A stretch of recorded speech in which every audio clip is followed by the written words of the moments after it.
Hello friends, இன்றைக்கி நம்ம பார்க்க போகிறது ரொம்ப ஸ்பெஷலான ஒரு ரெசிபி. நாட்டுக்கோழி குழம்பு எப்படி வைக்கிறதுன்னு தான் நம்ம பார்க்க போகிறோம். இதுக்கு வந்து நம்ம 2 கேஜி நாட்டுக்கோழி எடுத்துருக்கோம். அது ஆல்ரெடி க்ளீன் பண்ணி வாங்கிட்டு வந்தாச்சு. அதில் வந்து கொஞ்சம் மஞ்சத்தூள் போட்டு நம்ம அதை தனியாக எடுத்து வச்சுருவோம். இப்போ வந்து கட் பண்ண வெங்காயம், நறுக்கின தக்காளி, இஞ்சி பூண்டு பேஸ்ட்டு, அரைத்த வெங்காயம், அப்புறம் புதினா இதெல்லாம் வந்து நம்ம ரெடி பண்ணி வச்சுருவோம். பட்டை லவங்கம் அதெல்லாம் தனியாக ரெடி பண்ணி வச்சுருவோம். அதெல்லாம் ஒரு சைடு எடுத்து ரெடி பண்ணி வச்சுட்டு நம்ம கடாய் அடுப்பில் வச்சுட்டு தேவையான அளவு எண்ணெய் சேர்த்துப்போம். ஆயில் வந்து அதிகமாக விருப்பப்படுறவங்க அதிகமாக சேர்த்துக்கலாம், இல்லை நார்மலாக வேணுன்றவங்க நார்மலாக சேர்த்துக்கிட்டால் போதும். எண்ணெய் சூடாகிற வரைக்கும் வெயிட் பண்ணுங்கள். சூடாகிறதுக்கு முன்னாடியே நம்ம அந்த பட்டை லவங்கம் இதெல்லாம் சேர்த்தா சரியாக பொரியாமல் ஒரு டேஸ்ட் எல்லாம் போயிடும். அதனால் அது வரைக்கும் நம்ம வெயிட் பண்ணலாம்.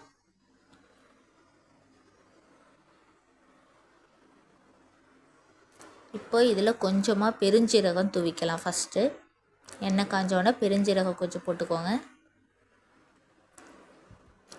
இது கூடவே நம்ம பட்டை லவங்கம்,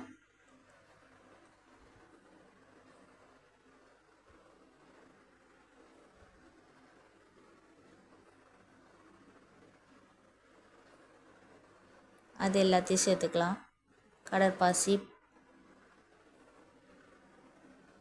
பட்டை லவங்கம், அந்த பூ இதெல்லாம் சேர்த்துட்டு இஞ்சி பூண்டு பேஸ்ட் சேர்த்து நல்லா வதக்கி விட்டுருங்க. இந்த இஞ்சி பூண்டு ஸ்மெல் வந்து நல்லா போகணும், அது வரைக்கும் நல்லா வதக்கி விட்டுக்கோங்க.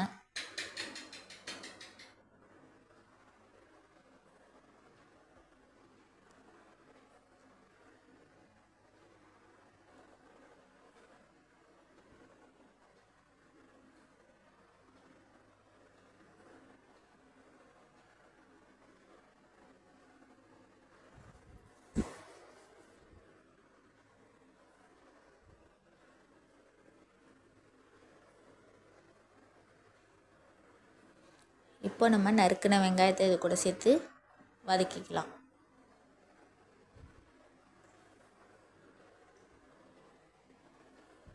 இது கூடவே இப்போ நறுக்கி அரைச்ச விழுதும் சேர்த்துக்கலாம். வெங்காய விழுது சேர்த்துக்கலாம்.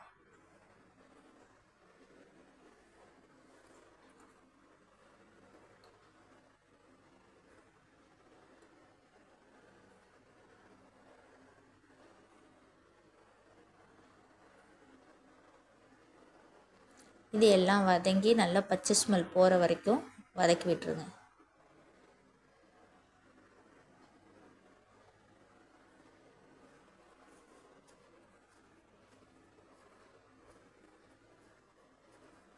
நறுக்கின தக்காளி இது கூட ஆட் பண்ணிக்கோங்க. இந்த ஸ்டேஜுக்கு அப்புறம் நம்ம அரைச்சி வச்சுருக்கிற தக்காளி விழுதையும் இது கூட சேர்த்துடுவோம். அரைச்சி வச்சுருக்கோம், அதோட விழுதையும் சேர்த்துடுவோம் இது கூட. இந்த மாதிரி அரைச்சி போட்டு நறுக்கியும் போடுறப்ப டேஸ்ட் இன்னும் நல்லாயிருக்கும். நிறைய பேர் வந்து டிஃப்ரெண்ட்டான மெத்தடில் இதை செய்வாங்க. இது என்னோடய ஓன் மெத்தடில் நான் செய்கிறேன். உங்களுக்கு பிடிச்சதா லைக் அண்ட் ஷேர் பண்ணுங்கள். மறக்காமல் நம்ம சேனலை சப்ஸ்கிரைப் பண்ணிவிடுங்க. இப்போ இது கூட கொஞ்சம் மஞ்சத்தூள் போட்டுக்கலாம். 1 டியூஸ்பூன் நம்ம வீட்டிலையே ரெடி பண்ணி வச்சுருக்கிற ஒரு பொடி. இது என்னென்னா வேறு ஒன்றும் இல்லை, ஜீரகத்தையும் மிளகையும் நல்லா வறுத்து அரைச்சி வச்சுப்பேன். இது நான்வெஜ் சமைக்கிறப்ப நான் ஆட் பண்ணுவேன். ஒரு 2 சிட்டிகை வந்து காரப்பொடி சேர்த்துக்கலாம். இது எல்லாம் சேர்த்த பிறகு நல்லா ஒரு வதக்கி விட்டு சிம்மில் வச்சு லைட்டாக எண்ணெய் வர வரையும் வெயிட் பண்ணுங்கள்.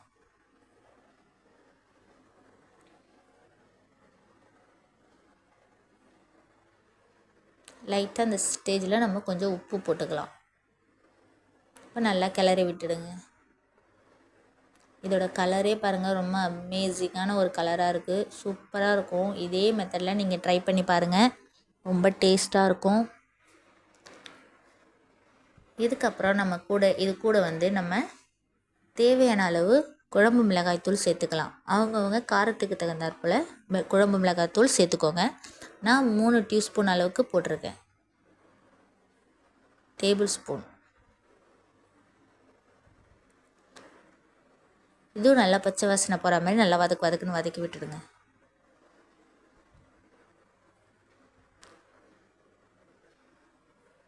இப்போ நம்ம இது கூட சிக்கனை சேர்க்க போகிறோம்.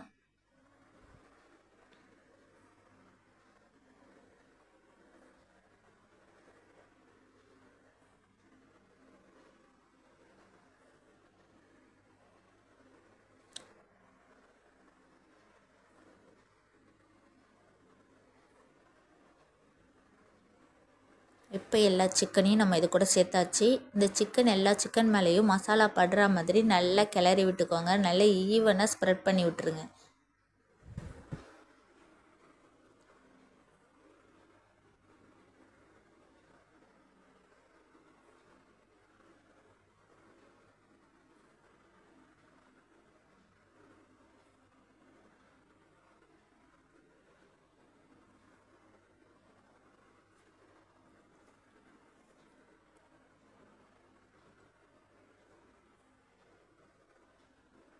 இந்த ஸ்டேஜில் குழம்புக்கு தேவையான உப்பு வந்து சேர்த்துக்கோங்க.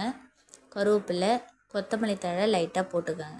பச்சை மிளகாய் இருந்ததுன்னா 2 பச்சை மிளகாய் கீறி போட்டுக்கோங்க. குழந்தைங்களுக்கு கொடுக்கணுங்கிறப்ப பச்சை மிளகாயை கீறாமல் அப்படியே 2 மிளகாய் முழுசாக போட்டிங்கன்னா காரம் ரொம்ப இறங்காமல் நல்ல டேஸ்ட்டும் கொடுக்கும், ஆனால் காரம் இல்லாமல் இருக்கும். இப்போ நம்ம இது ஈவனாக எல்லா இடத்துலையும் படுற மாதிரி ரெடி பண்ணியாச்சு. இதை சிம்மில் வச்சு ஒரு 5 மினிட்ஸ் வந்து நம்ம அப்படியே வேக விட்டோன்னா அந்த டேஸ்ட் எல்லாமே அதுக்குள்ளே இறங்கிடும். இந்த ஃப்ளேவர் எல்லாம் அந்த சிக்கனுக்குள்ளே சேர்ந்துடும். ரொம்பவே நல்லாயிருக்கும் இப்படி செய்கிறப்ப. மறக்காமல் நீங்கள் இதை ட்ரை பண்ணி பாருங்கள். கமெண்ட் செக்ஷனில் வந்து கமெண்ட் பண்ணுங்கள் எப்படி இருந்துச்சுன்னு.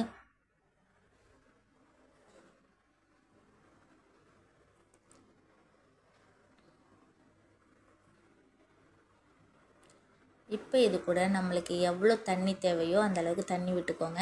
ஒரு சில பேருக்கு திக்காக இருந்தால் தான் பிடிக்கும் குழம்பு. ஆனால் நாட்டுக்கோழி குழம்பு மட்டும் எப்போதுமே வந்து நல்லா தண்ணியாக தான் இருக்கணும். அப்போ தான் அது டேஸ்ட்டாகவும் இருக்கும், சாப்பிட்றதுக்கும் ரொம்ப சூப்பராக இருக்கும்.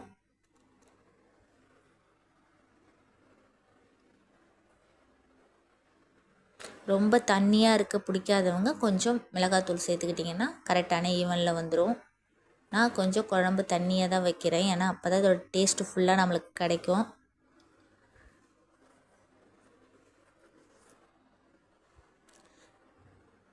இப்போ நம்ம எல்லா மெத்தடும் முடிச்சாச்சு. குழம்பு ரெடி. இதுக்கப்புறம் கொதித்த பிறகு நம்ம குழம்பை இறக்கி வைக்க வேண்டியதான். கறி நல்லா வந்துட்டுனா இறக்கிட வேண்டியதான். இப்போ நாங்கள் நல்ல கொதி வந்துட்டு குழம்பு நான் உங்களுக்கு ஓப்பன் பண்ணி காட்டுறேன். ரொம்பவே சூப்பரான டேஸ்டான நாட்டுக்கோழி குழம்பு ரெடி. உங்களுக்கு இந்த வீடியோ பிடிச்சிருந்ததுன்னா லைக் அண்ட் ஷேர் பண்ணுங்கள். மறக்காமல் நம்ம சேனலை சப்ஸ்கிரைப் பண்ணிவிடுங்க ஃப்ரெண்ட்ஸ்.